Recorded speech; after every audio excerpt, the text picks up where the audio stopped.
¿No? Ya. No.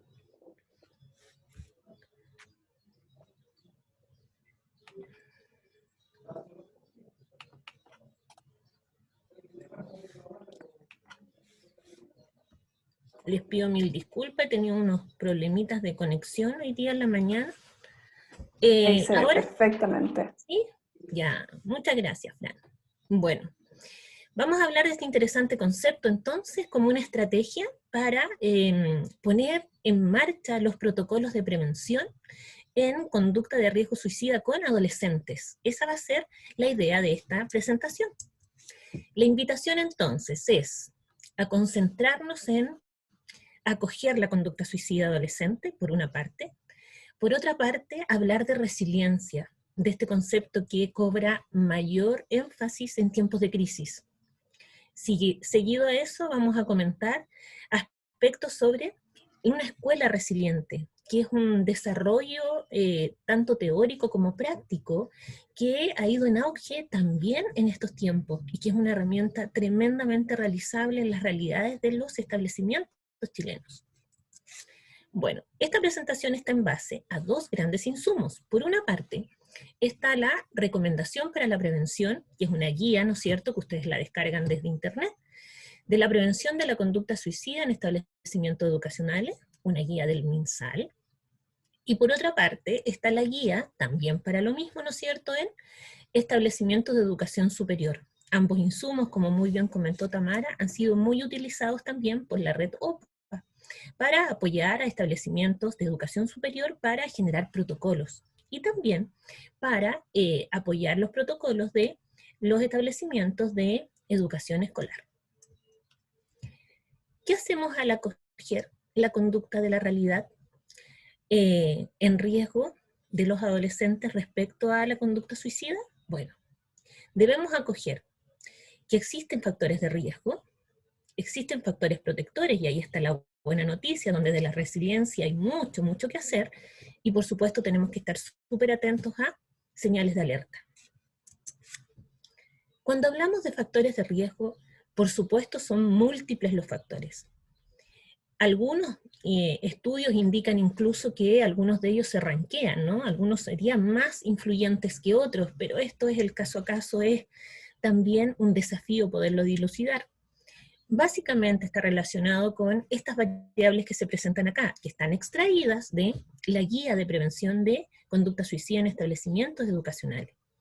¿Por qué los menciono? Porque son factores en los cuales los profesores, profesoras, asistentes de la educación, directivos, apoderados, constantemente están en relación con estas variables. Esto se ve en la realidad virtual también, en un llamado telefónico, donde aparece, por ejemplo, discriminación, en ocasiones dificultades para la autorregulación, bajo apoyo social. Esto está presente en la realidad de nuestros estudiantes. Por otra parte, hay factores de riesgo que están muy vinculados a los factores familiares. Y entre ellos están los trastornos mentales en la familia, los antecedentes familiares de suicidio. Y por supuesto, en nuestra realidad, una brecha socioeconómica que también acompaña la realidad del suicidio y que está vinculado también a desventajas socioeconómicas. Insisto, estos son múltiples factores y estoy mencionando por temas de tiempo algunos de ellos. Pero por supuesto, la idea de esta presentación es que no los dejemos de lado, sino que podamos acoger también esa realidad, ¿sí? Y para eso ustedes se van a encontrar en la guía. Esta es una guía muy actual, salió el año pasado, en marzo, y ustedes van a tener esa información disponible en la guía, ¿sí? Bueno, ahora, también hablamos de que existen factores individuales, y que son estos que desde la educación escolar debemos estar muy atentos, y que está vinculado a trastornos de ánimo, víctima ahora del ciberbullying, ¿no es cierto? Hay ciertos gatilladores de conductas de autodestrucción que están muy vinculados con el clima escolar, con los climas tóxicos escolares, como hoy día una autora, psicóloga educacional, Neva Milicic, que ella discrimina, ¿no es cierto?, entre los climas tóxicos y los climas nutritivos. Bueno, ahora, ¿qué es lo que ocurre en estos factores individuales? Los traen en la historia nuestros adolescentes.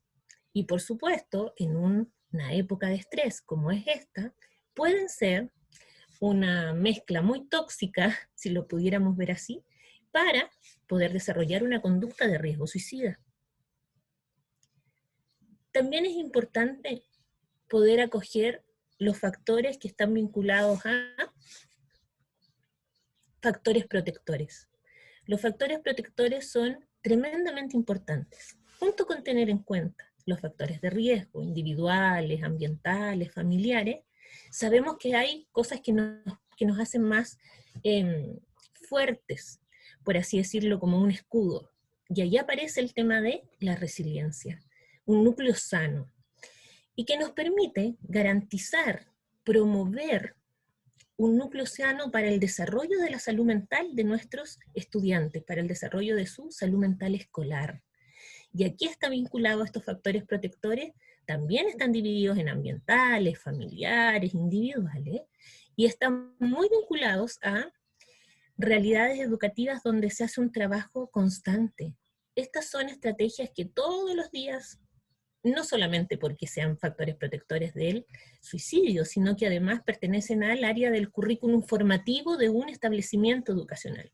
Y de alguna otra manera, estas son áreas en las cuales las duplas psicosociales, los psicólogos educacionales, todos los días intentamos aportar a una estabilidad emocional de este estudiante.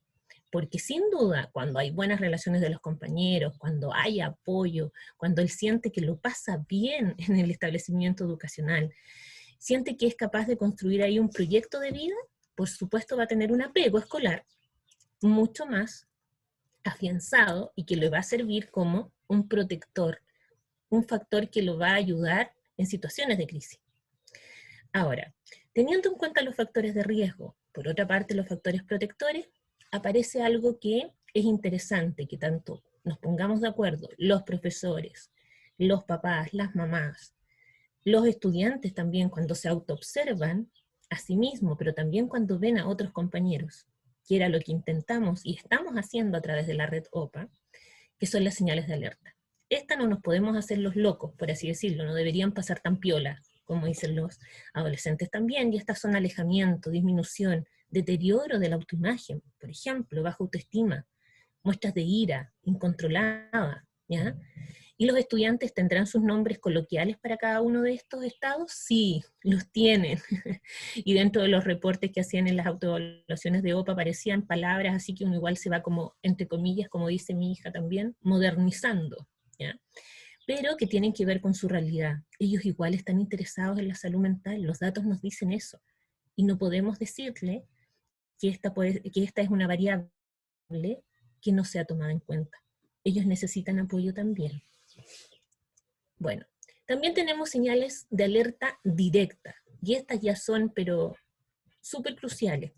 Se ha visto en la literatura que cuando estas señales no son tomadas en cuenta, lamentablemente, predicen situaciones mucho más complejas a nivel de autodestrucción, y que el tomarlas en cuenta podría evitar un evento mucho más complejo. Entonces, cuando hayan estos tipos de discursos en una llamada que hace un profesor, una profesora de seguimiento, ojo, que hayan orejitas que puedan escuchar esto, tomar esto en los establecimientos educacionales y generar también un plan de apoyo a ese profesor que no tiene por qué tener todas las herramientas. Nadie las tiene para trabajar en un establecimiento educacional, más en tiempos complejos, pero sí podemos colaborar.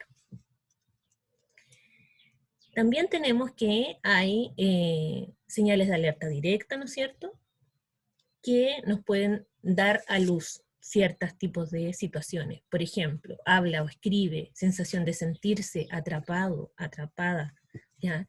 Cuando ocurre esto, que es mucho más explícito, la idea es preguntarnos qué hacer. En esta primera parte de esta presentación, yo les comentaba que la idea primeramente es acoger. En ocasiones yo le llamo a la conducta de riesgo suicida como una papa caliente en los establecimientos educacionales, como que no la queremos tomar y la pasamos de una parte a otra porque nos quema, nos duele. Es doloroso, debe ser de los eventos más complejos de abordar para un profesor que acompañó, por ejemplo, no sé, 8 años la historia escolar de un estudiante y que se entera que pasó el fin de semana en el hospital con un diagnóstico de internación, se tuvo que internar debido a su conducta autodestructiva. Es muy triste para una profesora enterarse que el niño de sus ojos, por ejemplo, que era el regalón de la sala, comienza con autolesiones, por ejemplo.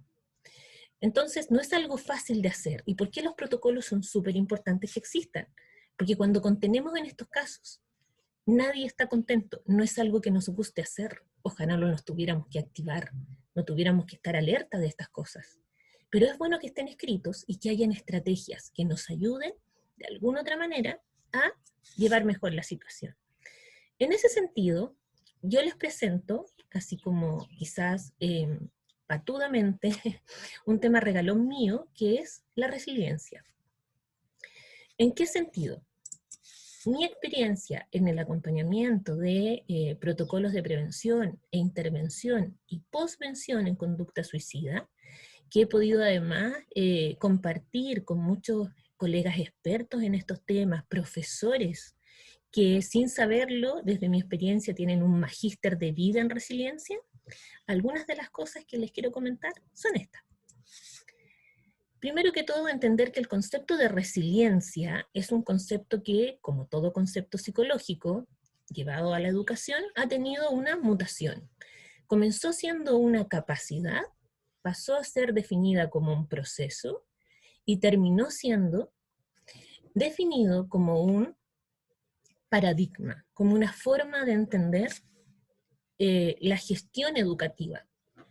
Y cuando digo como una forma de entender la gestión educativa, es que se habla del vínculo pedagógico resiliente. Por ejemplo, hay un texto que se llama Tutores de Resiliencia, y también la resiliencia, y les voy a mostrar después la portada, los autores y todo eso, que plantea que un encuentro significativo puede ser suficiente. Muchos niños comienzan a aprender, y a más de alguno nos pasó, en el colegio una materia porque le agrada el profesor, no porque tenga un talento matemático o un talento lector o un talento escritor. Pero cuando 20 años después se le pide al profesor que explique por qué cree usted que niños y niñas tenían una afinidad con su asignatura, muchos de ellos se subestiman y no alcanzan a dimensionar lo importante que fue para su alumno y que ese profesor fuera cercano. Eso ya es un vínculo resiliente.